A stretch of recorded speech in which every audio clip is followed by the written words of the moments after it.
जब संयुक्त राज्य अमेरिका, चीन और रशिया जैसे शक्तिशाली मुल्क ईरान के तपते रेगिस्तानों में छिड़े भीषण संग्राम को शांत करने हेतु माथापच्ची में व्यस्त थे, ठीक उसी समय भारत ने दक्षिण अमेरिका महाद्वीप के गुयाना देश में अपना महाबली C-17 ग्लोब मास्टर लैंड कराकर समस्त वैश्विक शक्तियों को अचंभित कर दिया। पूरी दुनिया टकटकी लगाए देख रही थी कि खाड़ी के मुल्कों में किस प्रकार बारूद की वर्षा हो रही है, परंतु हिंदुस्तान की पैनी नजरें हजारों मील के फासले पर स्थित उस भूभाग पर टिकी थीं जहां विश्व का नवीन शक्ति केंद्र आकार ले रहा है। भारत ने रातों रात गुयाना की पावन धरती पर 2 पूर्णतः स्वदेशी डोर्नियर 220 विमानों की सफल डिलीवरी कर दी है। और यह सौदा कोई साधारण व्यावसायिक समझौता नहीं है। यह विशिष्ट समाचार उस कालखंड में आया है जब साल 2026 के दौरान संपूर्ण विश्व की आपूर्ति श्रृंखला छिन्न भिन्न हो चुकी है और प्रत्येक राष्ट्र अपनी संप्रभुता हेतु संघर्ष कर रहा है। आखिर भारत ने इतनी तीव्र गति से गुयाना को ही प्राथमिकता क्यों दी? क्या यह मात्र एक कमर्शियल डील है, अथवा भारत ने चीन के प्रभाव वाले क्षेत्र में जाकर अपनी कूटनीतिक बिसात बिछा दी है? इस इकलौते कदम ने वॉशिंगटन से लेकर बीजिंग के गलियारों तक खलबली उत्पन्न कर दी है, क्योंकि यह भारत के रक्षा निर्यात का वह पराक्रमी चेहरा है जिसे आज से पूर्व किसी ने नहीं देखा था। ईरान और इजराइल के मध्य निरंतर बढ़ते तनाव ने पूरी वसुधा को 2 गुटों में विभाजित कर दिया है, किंतु भारत ने प्रमाणित कर दिया कि वह अपनी कूटनीतिक चाल स्वयं निर्धारित करता है। जब विश्व के बड़े बड़े सुपर पावर मुल्क केवल अपनी मिसाइलों के भंडार गिन रहे थे, तब हिंदुस्तान का C-78 ग्लोब मास्टर अटलांटिक महासागर की लहरों को पार कर गुयाना के चेडी जगन इंटरनेशनल एयरपोर्ट के रनवे पर लैंड कर रहा था। इस विशाल विमान के उदर में सुरक्षित लदे थे 2 उत्कृष्ट हिंदुस्तान एरोनॉटिक्स लिमिटेड यानी HAL द्वारा निर्मित डोर्नियर 220 एयरक्राफ्ट। आप विचार कर रहे होंगे कि एक लघु से देश गुयाना को इन लड़ाकू विमानों की क्या आवश्यकता आन पड़ी। वास्तव में गुयाना इस समय विश्व का वह क्षेत्र है जहां पेट्रोलियम का विशाल भंडार प्राप्त हुआ है और इसी संपदा पर चीन की गिद्ध जैसी कुटिल दृष्टि जमी हुई है। भारत ने उचित अवसर पर सही मोहरा चलाकर यह उद्घोष कर दिया है कि अब दक्षिणी गोलार्ध यानी ग्लोबल साउथ का वास्तविक नेतृत्वकर्ता कौन है। अब जरा इस कूटनीतिक टाइमिंग को विस्तार से समझिए।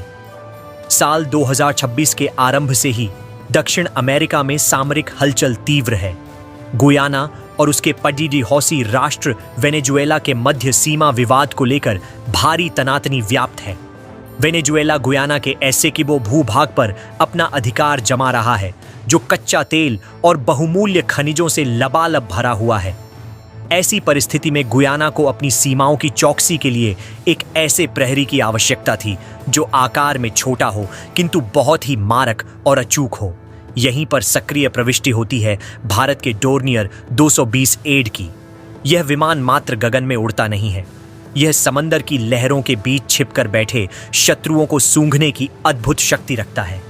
भारत ने यह विमान गुयाना को सौंपकर सीधे सीधे वेनेजुएला और उसके रक्षक बने चीन को पैगाम दे दिया है कि इस समुद्री क्षेत्र में अब भारत की उपस्थिति हो चुकी है। डोर्नियर 220 की विशेषताएं जानकर आप भी स्वीकार करेंगे कि भारत ने गुयाना को आधुनिक ब्रह्मास्त्र प्रदान कर दिया है। यह एक बहुभूमिका वाला लाइट यूटिलिटी एयरक्राफ्ट है। सरल भाषा में कहें तो यह एक ऐसा हरफन मौला खिलाड़ी है जो प्रत्येक स्थिति में खेल सकता है।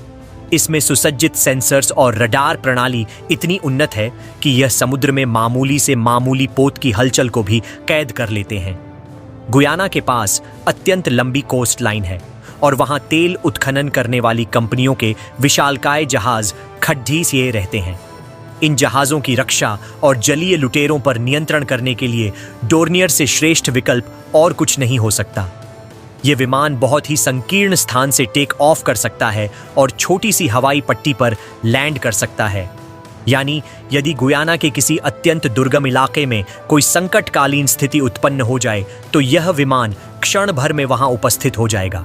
किंतु इस संपूर्ण समझौते का असली महानायक है हमारा C-17 ग्लोब मास्टर। कल्पना कीजिए, भारत से गुयाना की भौगोलिक दूरी लगभग 15,000 किलोमीटर से भी अधिक है। इतने विस्तृत सफर में 2 संवेदनशील विमानों को सुरक्षित गंतव्य तक पहुंचाना कोई साधारण कार्य नहीं है। C-17 ग्लोब मास्टर ने यह कीर्तिमान स्थापित करके दर्शा दिया कि भारत की लॉजिस्टिक क्षमता कितनी सुदृढ़ हो चुकी है। यह विशाल जहाज भारत की उस सैन्य शक्ति का प्रतीक है जो अब विश्व के किसी भी कोने में अपनी प्रभावी मौजूदगी दर्ज करा सकता है। जब यह भीमकाय विमान गुयाना के रनवे पर उतरा तो वहां के रक्षा तंत्र के अधिकारियों की आंखें आश्चर्य से फटी रह गईं। उन्हें सहज विश्वास नहीं हो रहा था कि भारत इतनी शीघ्रता से और इतनी पेशेवर पद्धति से अपने सैन्य साजो सामान की सुरक्षित डिलीवरी कर सकता है। यह नवीन भारत है जो अब केवल घोषणाएं नहीं करता बल्कि सीधे धरातल पर सामान डिलीवर करता है। चीन को इस घटनाक्रम से सर्वाधिक पीड़ा हुई है। क्यों? क्योंकि पिछले 1 दशक से चीन ने दक्षिण अमेरिका के मुल्कों को अपने आरण जाल में फंसाने की पुरजोर चेष्टा की है।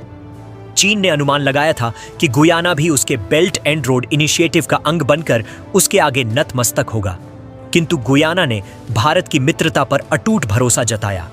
भारत ने गुयाना को RS 150 करोड़ से अधिक का आरण यानी लाइन ऑफ क्रेडिट प्रदान किया ताकि वह यह विमान अधिग्रहित कर सके। यह भारत की सौम्य शक्ति और कठोर सैन्य शक्ति का एकदम सटीक समन्वय है। भारत ने यह सिद्ध कर दिया कि वह चीन की तरह भूभाग हड़पने वाला मुल्क नहीं बल्कि कठिन समय में साथ निभाने वाला निष्ठावान मित्र है। 2026 का यह कैलेंडर वर्ष भारत के लिए रक्षा निर्यात के दृष्टिकोण से स्वर्ण युग सिद्ध हो रहा है। भारत की यह रक्षा कूटनीति मात्र गुयाना तक सीमित नहीं है। यदि आप सांख्यिकी आंकड़ों पर दृष्टि डालें तो साल 2026 में भारत का कुल डिफेंस एक्सपोर्ट RS 35,000 करोड़ का शिखर पार कर चुका है। आज से 10 वर्ष पूर्व हम विश्व के सबसे बड़े सैन्य उपकरण खरीदार हुआ करते थे, किंतु आज हम विश्व के शीर्ष 25 शस्त्र विक्रेता देशों की सूची में सम्मिलित हैं। फिलीपींस को ब्रह्मोस सुपरसोनिक मिसाइल देना हो, आर्मेनिया को पिनाका रॉकेट लॉन्चर प्रणाली पहुंचाना हो या अब गुयाना को डोर्नियर विमान सौंपना, भारत ने प्रत्येक स्थान पर अपना विजय ध्वज फहरा दिया है। यह सब साकार हुआ है मेक इन इंडिया के संकल्प से, जिसे शुरुआती काल में लोग उपहास समझते थे। आज वही उपहास विश्व की महाशक्तियों के लिए एक बड़ी चुनौती में तब्दील हो गया है। गुयाना को इन अत्याधुनिक विमानों की डिलीवरी देना एक बहुत ही सोची समझी सामरिक रणनीति का अंग है। वास्तव में भारत की बड़ी तेल कंपनियां गुयाना के पेट्रोलियम ब्लॉक्स में भारी पूंजी निवेश कर रही हैं। जब आपका धन कहीं लगा होता है तो उसकी चहुंओर सुरक्षा करना भी आपकी नैतिक जिम्मेदारी बन जाती है। गुयाना को सशक्त बनाकर भारत असल में अपने आर्थिक हितों की सुरक्षा सुनिश्चित कर रहा है। यदि गुयाना सुरक्षित है तो वहां से भारत को प्राप्त होने वाला तेल भी सुरक्षित रहेगा। यह एक ऐसी मास्टर स्ट्रोक डील है जिसमें भारत को राजस्व भी मिल रहा है, अंतर्राष्ट्रीय सम्मान भी मिल रहा है और भविष्य की ऊर्जा सुरक्षा भी प्राप्त हो रही है। इसे ही कहते हैं एक बाण से कई शिकार करना। ईरान के साथ भारत के संबंध सदैव से ही सौहार्दपूर्ण रहे हैं, किंतु बदलते ग्लोबल परिदृश्य में भारत ने अपनी तटस्थता मजबूती से बरकरार रखी है। एक ओर जहां मध्य पूर्व में तनाव अपने चरम बिंदु पर है, वहीं भारत ने अपना पूरा ध्यान लैटिन अमेरिका पर केंद्रित कर दिया है। यह भारत की एक्ट वेस्ट और एक्ट ईस्ट पॉलिसी के सफल क्रियान्वयन के पश्चात अब एक्ट साउथ की तरफ तेजी से बढ़ता कदम है। अमेरिका भी इस बात से आश्चर्यचकित है कि भारत कैसे बिना किसी कोलाहल के उसके प्रभाव वाले क्षेत्र में अपनी जगह निर्मित कर रहा है, किंतु अमेरिका को भी भली भांति पता है कि इस क्षेत्र में चीन को रोकने के लिए भारत से श्रेष्ठ कोई दूसरा विकल्प उपलब्ध नहीं है। इसलिए वॉशिंगटन भी मौन रहकर भारत की इस प्रगति का अवलोकन कर रहा है। डोर्नियर 228 की सबसे बड़ी विशेषता इसका न्यूनतम मेंटेनेंस खर्च है। गुयाना जैसे छोटे देशों के लिए जिनके पास बहुत विशाल डिफेंस बजट उपलब्ध नहीं है, डोर्नियर एक दैवीय वरदान की तरह है। यह विमान न केवल निगरानी कर सकता है बल्कि इसमें पैराशूटर्स को ले जाने, क्षत विक्षत सैनिकों को एयरलिफ्ट करने और VIP आवाजाही के लिए भी प्रयोग किया जा सकता है। भारत ने गुयाना के पायलटों और तकनीशियनों को भी विशेष ट्रेनिंग दी है ताकि वह इन विमानों को स्वयं संचालित कर सकें। यह भारत के कार्य करने की विशिष्ट शैली है। हम केवल मछली नहीं देते, हम मछली पकड़ने का हुनर भी सिखाते हैं। यही मुख्य वजह है कि आज अफ्रीका से लेकर दक्षिण अमेरिका तक के राष्ट्र भारतीय शस्त्रों के दीवाने हो रहे हैं। 2026 में भारत की वायुसेना और एचएएल जिस तीव्र रफ्तार से कार्य कर रहे हैं वह वास्तव में काबिले तारीफ है। डोर्नियर की यह वैश्विक सफलता अब भारत के लिए और भी बड़े व्यापारिक द्वार खोलने वाली है। खबरें तो यह भी मिल रही हैं कि कई और मुल्क अब भारत के तेजस फाइटर जेट और प्रचंड कॉम्बैट हेलीकॉप्टर में गहरी दिलचस्पी दिखा रहे हैं। जब पूरी दुनिया ने प्रत्यक्ष देखा कि भारत का C-17 ग्लोब मास्टर इतनी दूरी तय करके सुरक्षित डिलीवरी दे सकता है, तो उनकी सप्लाई चेन को लेकर विद्यमान सारी शंकाएं निर्मूल हो गईं। भारत अब एक विश्वसनीय रिलायबल पार्टनर बन चुका है। जो मुल्क कल तक हमें आंखें दिखाते थे, आज वे हमारे रक्षा मंत्रालय के कार्यालय के बाहर कतार लगाकर खड़ी हुए हैं। इस पूरी घटना में एक और बड़ा मोड़ विद्यमान है। गुयाना के साथ भारत का यह गठबंधन मात्र रक्षा तक सीमित नहीं है। भारत वहां कृषि तकनीक, स्वास्थ्य सेवा और आईटी सेक्टर में भी काफी सहायता कर रहा है। किंतु रक्षा सहयोग ने इस संबंध को एक नवीन मजबूती प्रदान कर दी है। जब आप किसी मुल्क को हथियार प्रदान करते हैं तो आप उसे यह अटूट भरोसा दिलाते हैं कि उसकी संप्रभुता की रक्षा में आप उसके कंधे से कंधा मिलाकर खड़े हैं।